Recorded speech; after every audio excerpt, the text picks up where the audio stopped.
Have you ever wondered why, after years of love and shared memories, some women begin to feel a growing distance from their husbands? Why does the bond that once seemed unbreakable start to fade?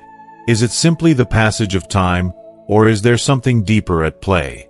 In this video, we'll explore the emotional complexities that many older women face in long-term marriages, shedding light on how love can evolve, and sometimes unravel as life changes. Stick with us until the end as we dive into Anna's powerful story, a woman whose journey of resentment, frustration, and realization highlights the deep emotional struggles that can come with marriage over time. Discover why many older women, just like Anna, find themselves growing weary of their spouses, and what steps they can take to either repair their relationships or embrace the changes they are facing. You'll also gain insights into how communication, understanding, and effort can help restore balance in your relationships, no matter your age. Trust me, you don't want to miss the powerful lessons we'll uncover here. Lessons that can transform the way you approach love, connection, and family dynamics. Stay tuned.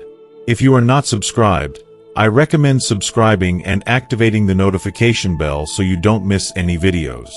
Your support means a lot to me, and if you enjoyed this video, you can help me continue spreading the valuable lessons by liking and sharing it. If you like the topic of this video, please comment 1. If you don't, please comment 0 to let me know how I can improve and make better videos for you. Now, let's begin. Part 1. Anna's story. Anna, at 63, finds herself trapped in a marriage that no longer brings her joy. After 40 years with her husband, John, the love and warmth that once existed between them have slowly dissolved, leaving behind nothing but resentment. They had what seemed like an ideal relationship in the beginning, full of shared dreams and laughter. But everything began to change as Anna crossed the threshold of 60. She couldn't pinpoint the exact moment when her feelings began to sour, but over time, the small annoyances she once brushed off grew into an unbearable weight. It was as though the man she had spent her life with, the man she once adored, had transformed into a stranger she couldn't stand to be around. The sight of him, the sound of his voice, even his very presence, each felt like a constant irritant. She had come to loathe him in a way that consumed her every thought. At this point, she felt as though she was suffocating, trapped in a life with a man she no longer wanted to be with. As the days went on, her resentment deepened, and it wasn't just a passing phase. It seeped into every part of her being. She became short-tempered and angry, snapping at him for the smallest things. It had gotten to the point where Anna couldn't even bear the thought of living with him any longer. The emotional burden had taken a toll on her mental health, leaving her feeling low, depressed, and overwhelmed. She found herself turning to medication just to get through each day. She dreamed of freedom, of finally being able to live a life where she didn't have to constantly battle against the anger and resentment that had overtaken her. If she could, she would leave him in an instant. She fantasized about taking what was hers, walking away from the house, and never looking back. But reality, as it so often does, had other plans. Divorce wasn't as simple as it seemed. At her age, Anna knew the societal consequences of such a decision could be crushing. Divorce after 60? It wasn't just a personal heartbreak, it would be a spectacle. The thought of becoming the subject of whispers and ridicule in her neighborhood terrified her. She had always tried to uphold a certain image, one of respectability and strength. And she worried about her children too. All of them had worked hard to achieve their positions in life, and the last thing she wanted was to embarrass them or tarnish their reputations because of her turmoil. The consequences of a divorce seemed too great, so she buried the idea, suffocating it with her self-doubt and fear of what people might think. And yet, each day, the weight of living with John became more unbearable, and she couldn't shake the thought of escaping. There were moments, when Anna had a few precious moments to herself, that she would reflect on what had gone so wrong. Why had she started feeling this intense hatred toward him? How had it gotten to this point? The truth was, it was the little things. His disregard for her needs, his lack of effort, and his refusal to share any of the responsibilities of their home. When they were younger, she had been able to overlook his flaws because she was in love, and her affection for him blinded her to his shortcomings. But now, those same flaws felt like an insurmountable wall. His inconsiderate nature, his constant slothfulness, was eating her alive. She felt exhausted, worn out by the years of taking care of everything herself, all the while hoping for even the smallest gesture of help or acknowledgement from him. But it never came. If you are still watching this video and find these lessons useful, please comment 1 below to let me know that you are still here with me. John had always been a rough, unrefined man. Even when they were younger, he had never been great at household tasks or taking care of their finances. Anna had always managed the household budget and paid the bills, while he went about his business without a care. She didn't mind at first. He worked hard and provided for them. But as the years passed, the weight of this one-sided partnership began to take its toll. And then came the grandchildren. 2 beautiful, precious children who needed Anna's care. With both of their parents busy with work and raising their own families, Anna selflessly took on the responsibility of caring for the grandchildren. She did it out of love, out of a desire to support her children, and out of the deep hope that one day, when she had her own time again, she could finally relax and enjoy the fruits of her labor. But that was a dream that would never come true. Anna raised the children from infancy, becoming their second mother, while John remained in his world, blissfully oblivious to the toll this was taking on her. He never lifted a finger to help. He would come home from work, lie on the couch, and scroll through his phone, while Anna cooked, cleaned, and cared for everyone else. She was expected to do it all, as if her own needs, her exhaustion, didn't matter. When she was overwhelmed, she could only hope that he might notice her struggle and step in. But no. He didn't care enough to even try. And each day, her frustration grew until she couldn't contain it any longer. She screamed at him, accused him of selfishness, of laziness. But instead of acknowledging her pain, he dismissed it.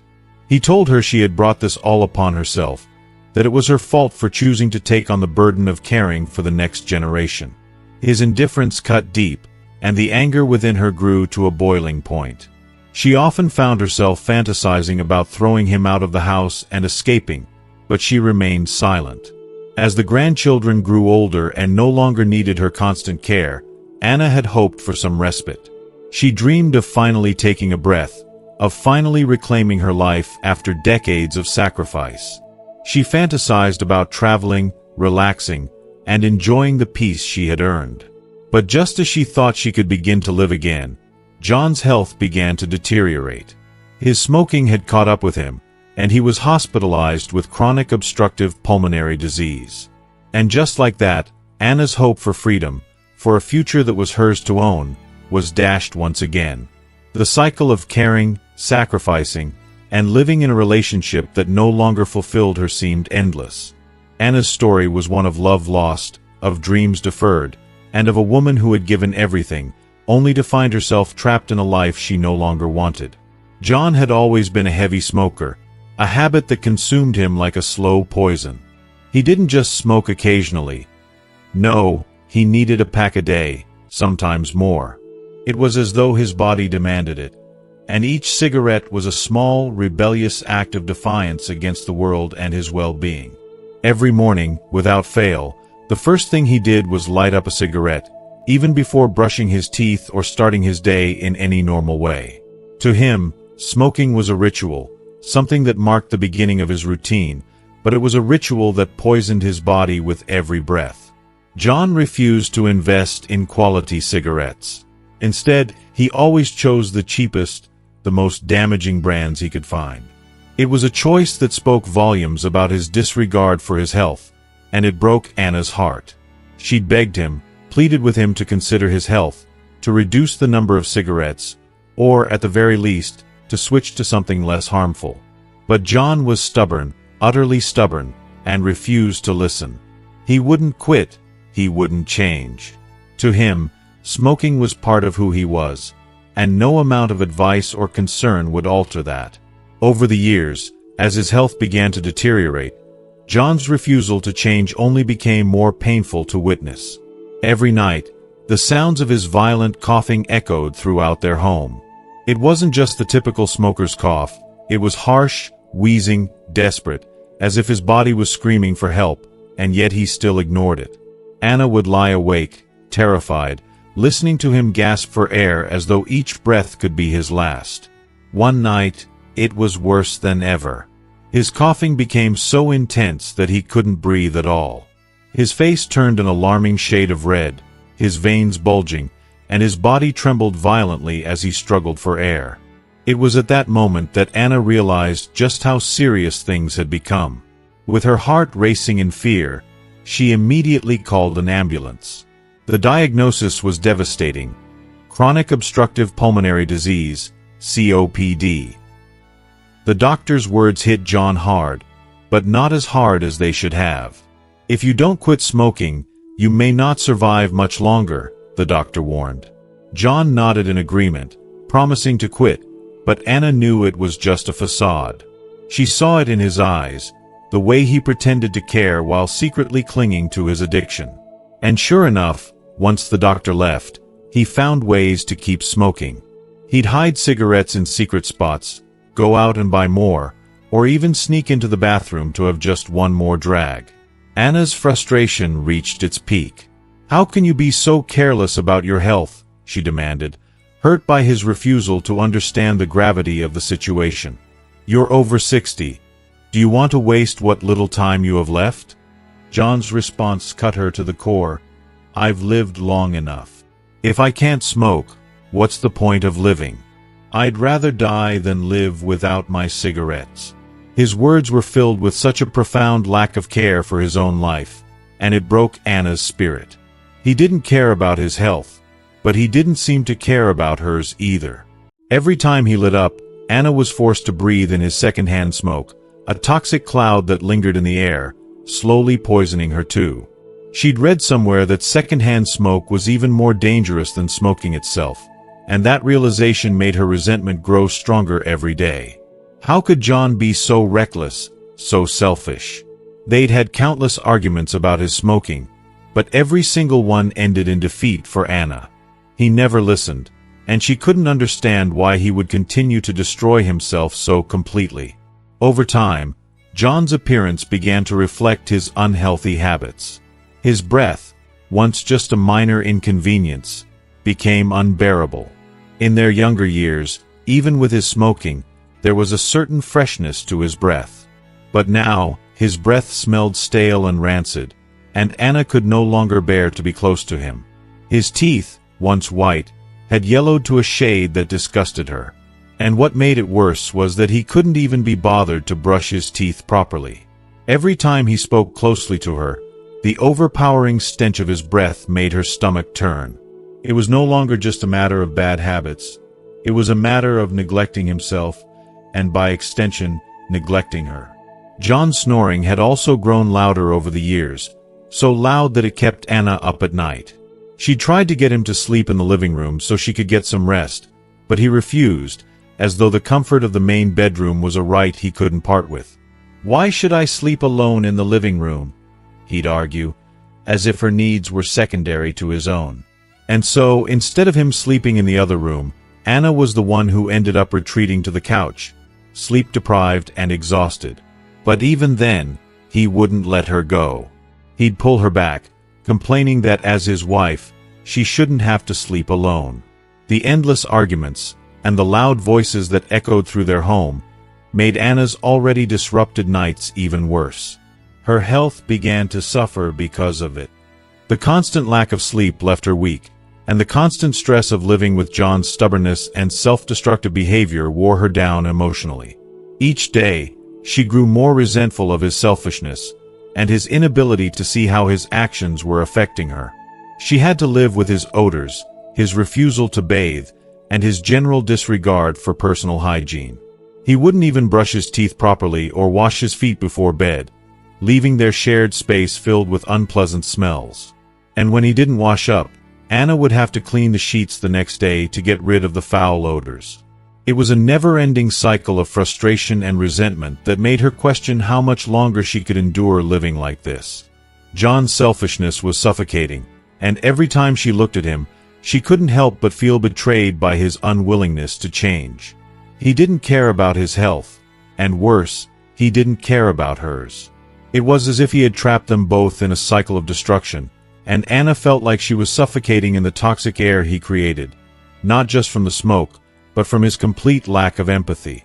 Anna's circle of friends, all women her age, share a common thread that binds them together in a way that is both comforting and painful. Their husbands, just like John, have let themselves slip, growing more unkempt with each passing year. The once vibrant men they married have faded into shadows of their former selves, and these women gather, not to reminisce about the good old days, but to vent about their husbands. It has become a ritual for them, a moment of catharsis.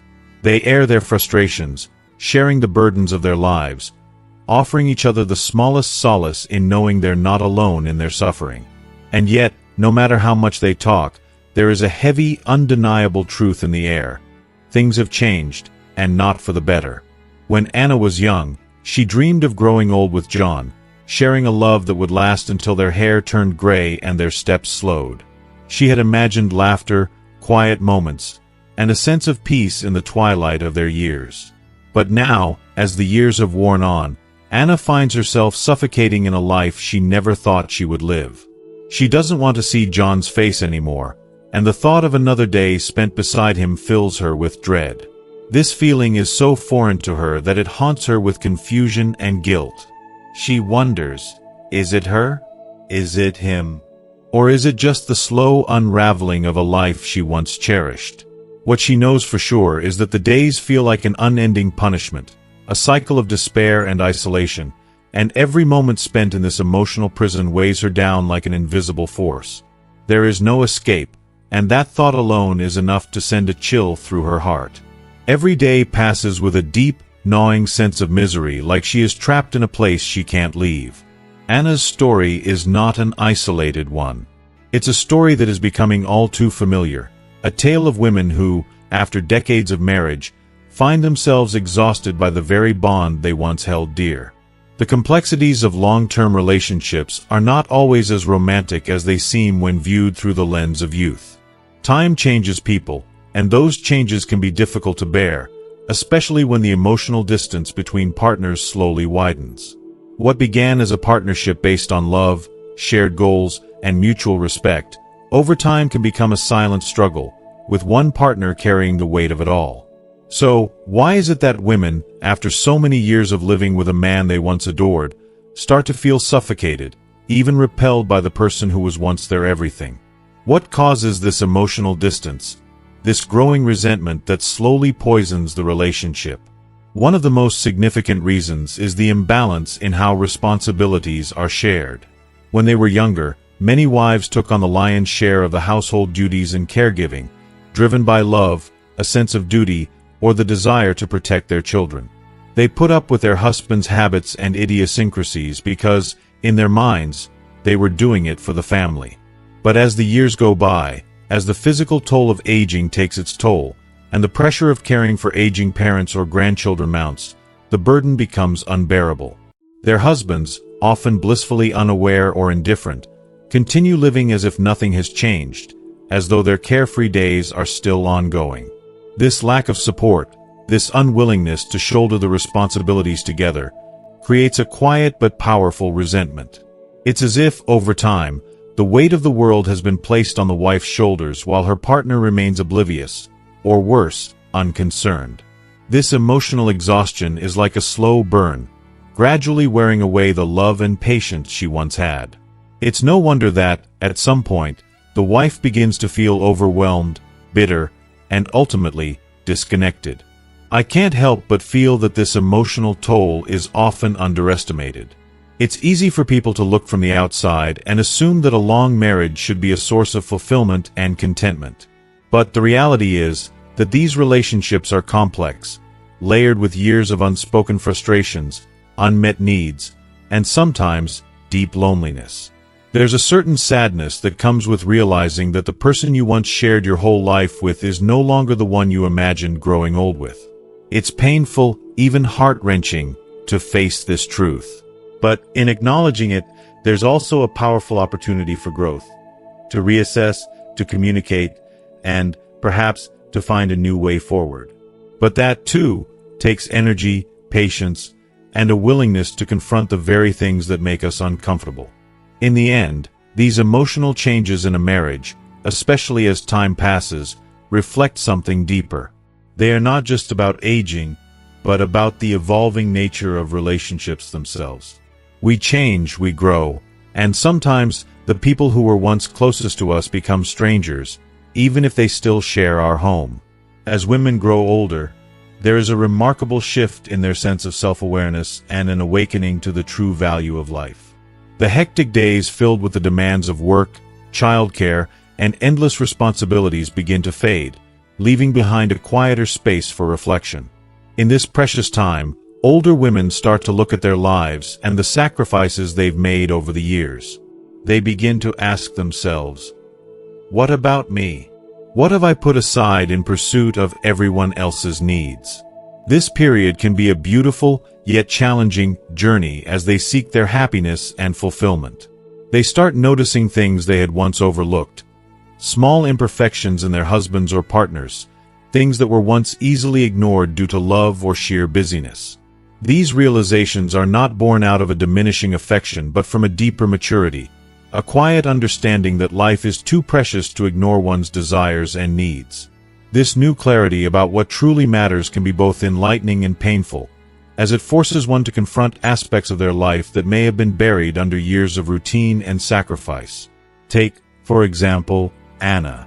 She has been married for decades, a relationship that has shaped her identity, her sense of worth, and her place in the world. But now, with the weight of years behind her, she finds herself at a crossroads. Should Anna consider divorce? The question is far more complicated than it might seem.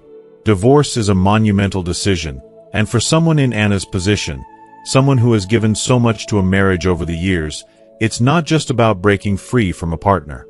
It's about facing the deep, painful fears of loneliness, the haunting question of whether she'll ever feel truly connected again.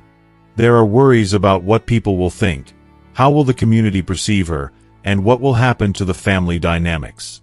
The thought of starting over can feel terrifying when the years have passed and the emotional toll is heavy.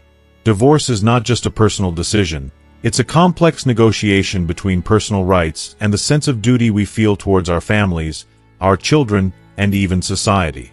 It's about reconciling your inner need for happiness with the responsibility to protect your loved ones from the ripples that such a drastic change would cause. But is divorce the answer to the pain she feels?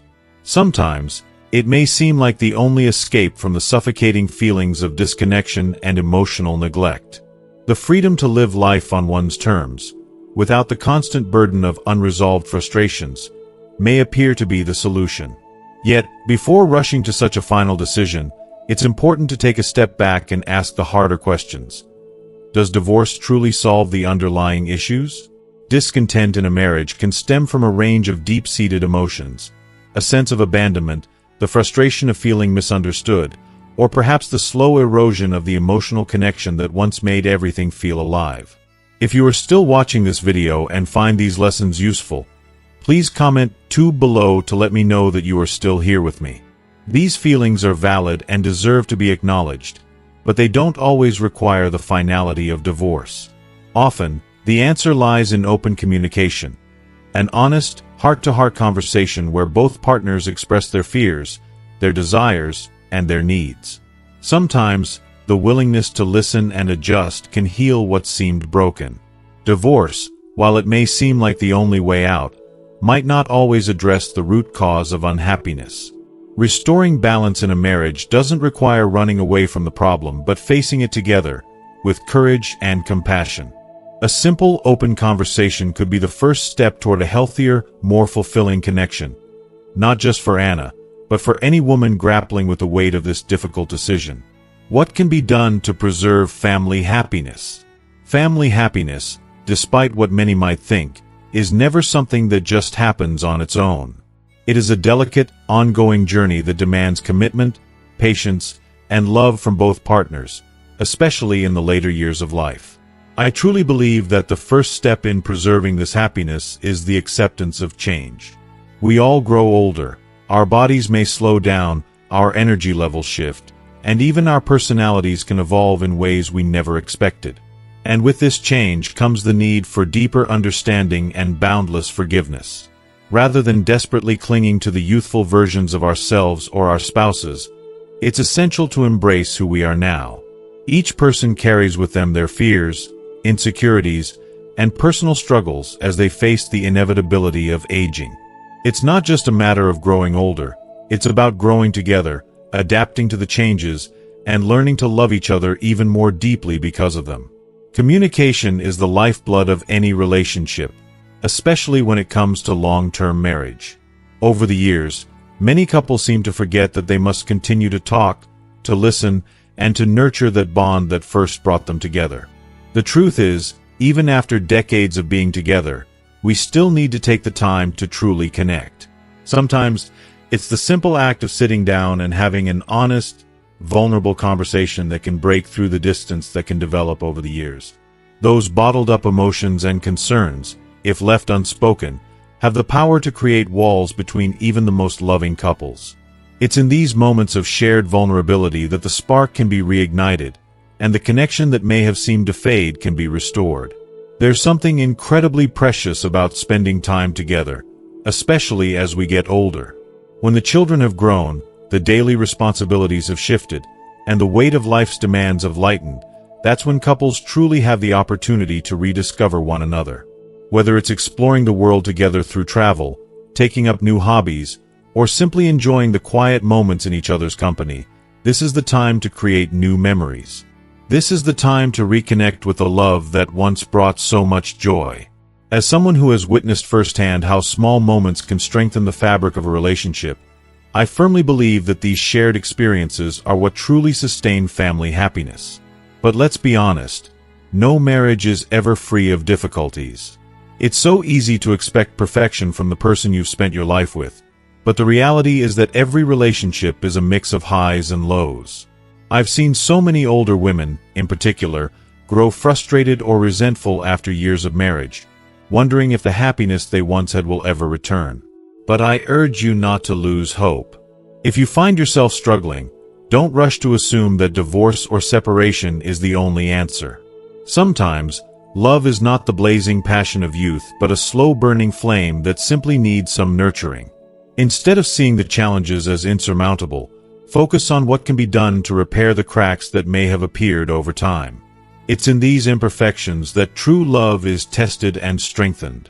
Ultimately, family happiness is not about achieving some perfect, idyllic version of life.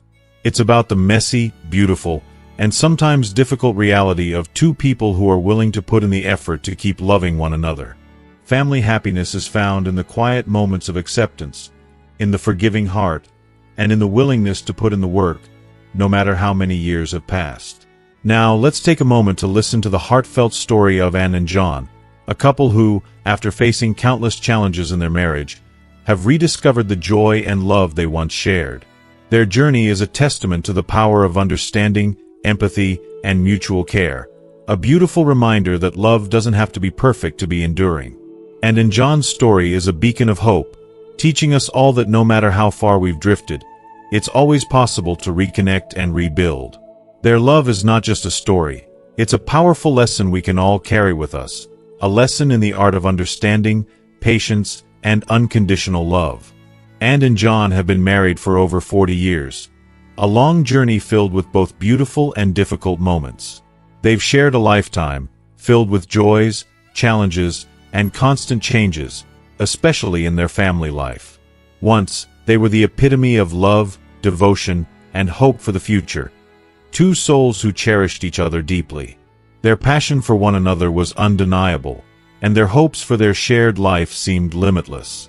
But as time passed, and as their children grew up and moved out, their relationship gradually shifted in ways neither of them could have anticipated. While John immersed himself more and more in his hobbies, and began to feel a profound sense of abandonment and loneliness, emotions that were foreign to her just a few years ago. The home they had once built so lovingly now felt empty and distant, and with it, so did the love she had once felt. The early years of their marriage were nothing short of magical. From their college days, Anne and John were bound by an unbreakable love. Anne, a bright and passionate student of education, dreamed of becoming a teacher, while John, an ambitious and hard-working engineer, had already set his sights on a successful career. They met at a school dance, and it didn't take long for them to realize that they were meant to be together. Their connection was immediate and deep, the kind of love that made them believe that nothing could tear them apart. Their life together started with so much joy as they built a beautiful home and welcomed two wonderful children into their lives. John worked tirelessly to provide a stable and secure life for their family, while Anne chose to pause her career aspirations to pour herself into nurturing their children and creating a warm, loving home. In those early years, their lives were filled with laughter and love. Together, they raised their children, celebrated milestones, and created cherished memories that seemed to bind them together even more tightly. Family vacations, small moments of everyday happiness, and the constant presence of their children made their house feel like a vibrant home, full of life and love. But, as with all things in life, change was inevitable. When their children grew older and began to find their paths, Anne couldn't ignore the emptiness that began to seep into her life. Her eldest son, Jack, left for college, and soon after, their youngest daughter, Emily, moved to another city for work.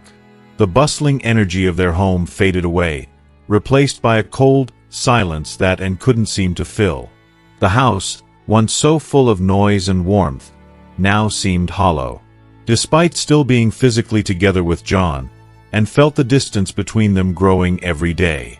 The deep connection they once shared seemed to unravel, leaving her feeling isolated in the very space they had built together. A space that was supposed to be a haven, now a place that reminded her of how much had changed. After John's retirement, he found solace in gardening. It became his new obsession. He would spend countless hours tending to his flower beds, nurturing plants with a dedication that matched the care he had once shown their family. He found satisfaction in watching his garden flourish, yet this new passion only seemed to create more space between them. His joy in gardening was not something they could share, and it left Anne feeling more abandoned than ever. The once close partnership they had enjoyed now felt more like a distant companionship. And, desperate to reconnect, would try to start conversations, hoping to break through the growing wall between them. She would ask him to help with simple things around the house, fixing the faucet, cleaning the yard, but even these small requests seemed to slip from his mind. He would agree to help, but then quickly forget, too caught up in his garden. Anne's frustration began to build, and though she would sometimes express her feelings, John failed to see the hurt in her eyes. Instead, he continued to immerse himself in his world, oblivious to the sadness that was slowly consuming Anne. It was as if despite the years of love they had shared, Anne had become invisible to him.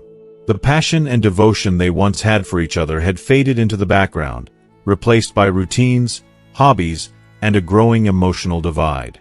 Anne tried to soldier on, not wanting to create further conflict, but the loneliness was unbearable.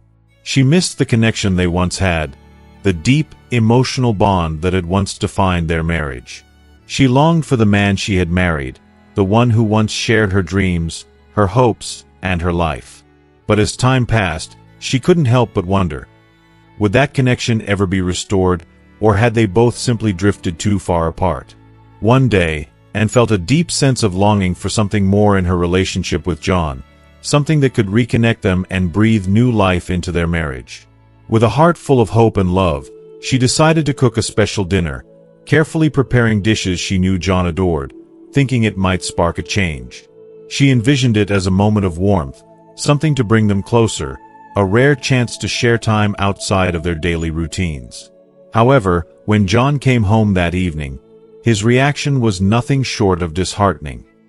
He offered a quick, almost dismissive compliment about the meal, and then without hesitation, returned to his work in the garden. And sat there, her heart heavy, staring at the untouched plate of food in front of her.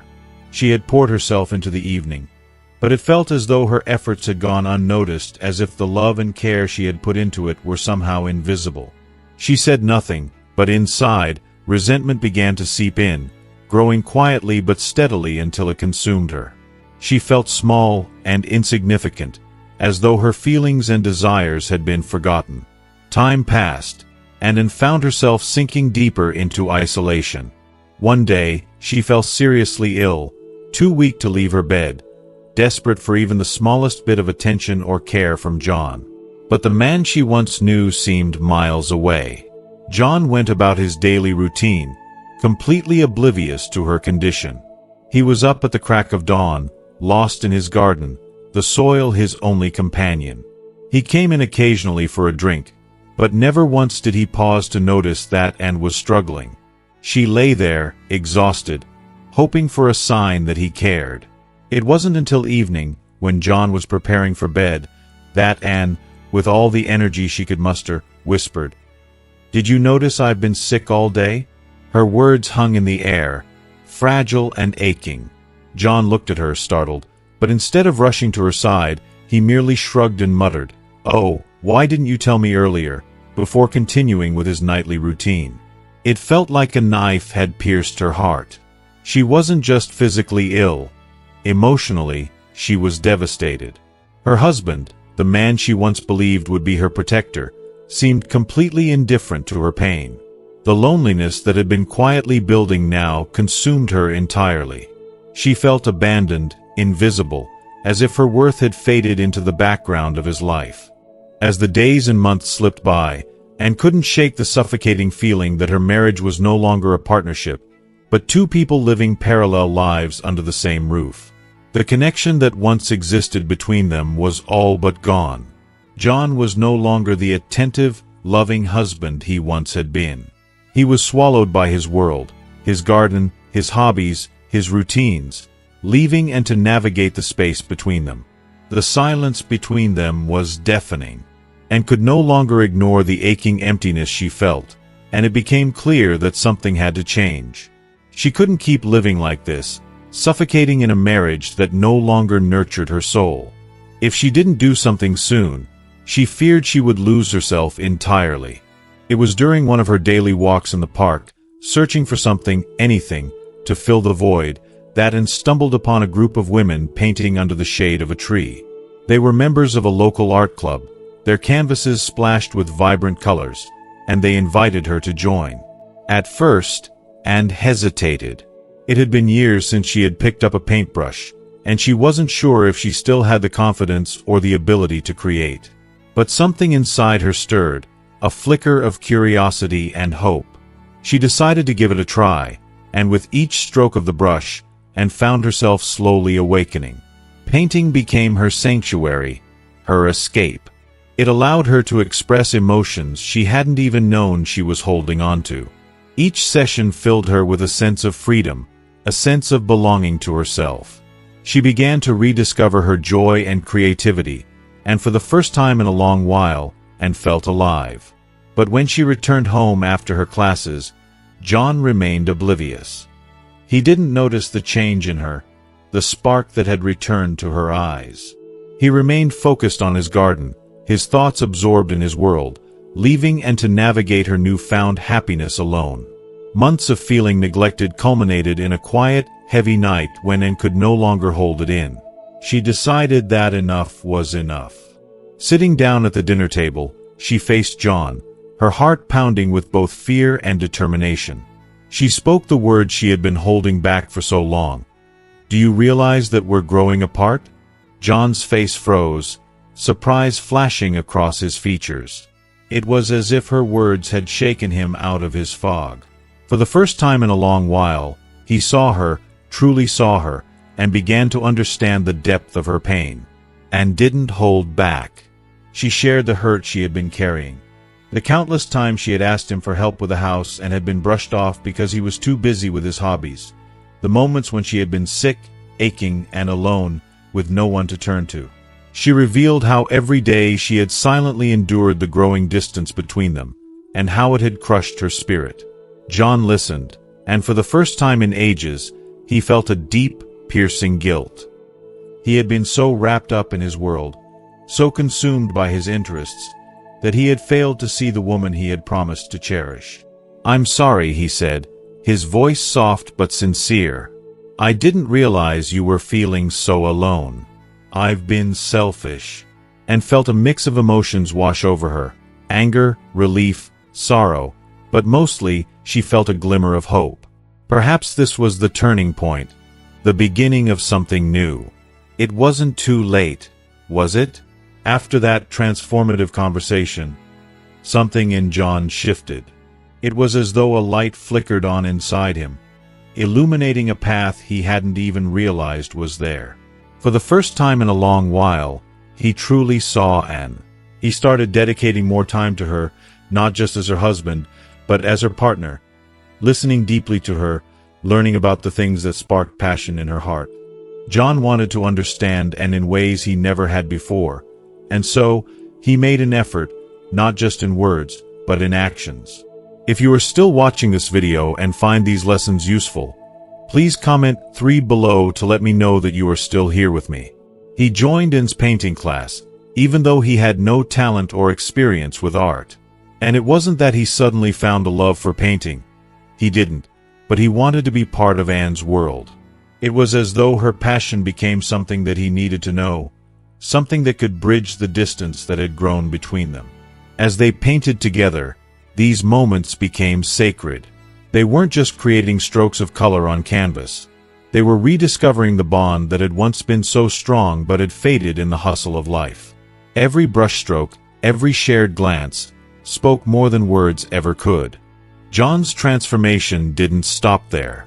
He began planning small weekend picnics, simple yet profound acts that brought them back to a time when their love was fresh and effortless. These picnics weren't just about food and nature. They were about reviving a part of themselves that had been buried beneath the weight of years, responsibilities, and complacency. They explored new parks, quaint towns, and cozy restaurants. Moments of spontaneity and joy that they had once shared but had long forgotten. And, who had once felt invisible and lonely, now found herself smiling again, truly happy in her marriage. 4 years, she had waited for John to see her, to truly see her beyond the roles of wife and mother, and in these moments, he finally did. It was in those quiet, meaningful moments of togetherness that she realized something profound, that to reconnect with a spouse, one must first be vulnerable, to open up and share one's heart, instead of waiting passively for things to change on their own. John, too, learned this lesson the hard way. For so long, he had been wrapped up in his world, focused on his own needs, but in this new chapter of their marriage, he learned what it meant to put Anne's feelings first. He learned how to truly care, to listen, and to respect the woman who had stood by his side for all these years. The journey of Anne and John is a powerful reminder of the transformative power of communication, vulnerability, and understanding in a marriage. After over 40 years together, they didn't simply survive their difficulties. They embraced them. They didn't run from the challenges.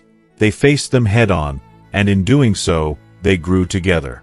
They learned how to listen to each other, how to share their inner worlds, and most importantly, how to rediscover the bond they had once believed was lost. Life, especially after many years, is never without its struggles. But through patience, love, and mutual respect, Anne and John found their joy once again. Their story proves that even in the later years of life, love can be rekindled, nurtured, and allowed to flourish if both partners are willing to open their hearts and change together. True love, after all, isn't about never changing. It's about growing together, no matter the years that have passed. As we've seen in the journey of Anne and John, true love is not just about finding happiness, but about rediscovering it together. It's about embracing vulnerability, communication, and growth, even after many years. Their story is a testament to the power of patience, listening, and putting your partner's needs above your own. So, what have you learned from their experience today? Take a moment to reflect on how you can apply these lessons to your relationships. What is one thing you'll start doing to reconnect with someone you care about? We'd love to hear your thoughts. Please share in the comments below. If you like this video, leave your comment, and don't forget to like, share, and subscribe to our YouTube channel for more inspiring content like this. Thank you for watching.